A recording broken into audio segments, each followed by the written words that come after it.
Hello friends, ভূমিহীন ক্ষেত মজুর প্রকল্পে অলরেডি আপনারা আবেদন করেছেন বা যারা এখনো করছেন, কিন্তু এর স্ট্যাটাস কি আপনি কিভাবে দেখবেন?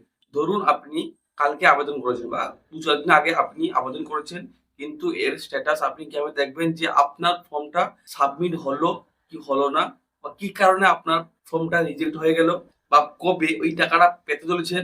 সমস্ত কিছু জানবো কিন্তু এই ভিডিওর মাধ্যমে। তার জন্য আপনাকে ভিডিওতে থাকা ডেসক্রিপশনে আপনি ক্লিক করে এই ওয়েবসাইটে পৌঁছতে পারবেন, অথবা আপনি গুগলে লিখে সার্চ করবেন মাটির কথা।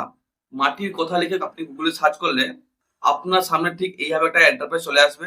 প্রথমে যে অপশনটা আসবে এখানে আপনি ক্লিক করবেন। ক্লিক করার পরে আপনি কিন্তু পশ্চিমবঙ্গের কৃষি বিভাগ এই ওয়েবসাইটে কিন্তু আপনি পৌঁছে যাবেন। ঠিক আছে? আসার পরে নিচের দিকে স্ক্রল করবেন। দেখতে পাচ্ছেন ক্ষেত মজুরের সহায়তা প্রকল্প। এই ক্ষেত মজুর সহায়তা প্রকল্পে আপনি কিন্তু ক্লিক করবেন। ক্লিক করার পর আপনার সামনে ঠিক এইভাবে একটা ফর্ম ওপেন হয়ে যাবে। ঠিক আছে? অ্যাপ্লিকেশন স্ট্যাটাস, আপনি এই অ্যাপ্লিকেশন স্ট্যাটাসে আপনি ক্লিক করবেন। ক্লিক করার পরে এখানে আপনি আধার নাম্বার, মোবাইল নাম্বার, অথবা আপনি যে ফর্মটা অ্যাপ্লাই করলেন ছিঁড়ে কিন্তু আপনাকে একটা কাগজ দেওয়া হয়েছে।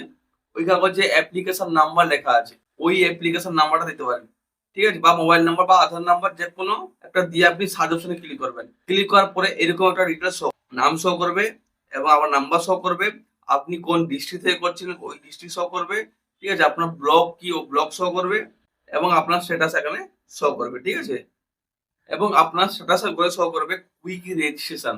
যদি এর মধ্যে আপনার কোনো কিছু শো না করে, বুঝছেন? যদি নো রেকর্ড এরকম কিছু শো করে, তাহলে বুঝে নেবেন আপনার ফর্মটা এখনো পর্যন্ত সাবমিট হয়নি, ওয়েটিং এ আছে। তো কিছুদিন পর কিন্তু আপনি চেক করে নিতে পারবেন। ঠিক আছে? তো আশা করি ভিডিওটা ভালো লেগেছে। জয় হিন্দ, বন্দে মাতরম। এরকম ইনফরমেটিভ ভিডিও পাওয়ার জন্য আমার চ্যানেলটি সাবস্ক্রাইব করে যাবেন। ধন্যবাদ।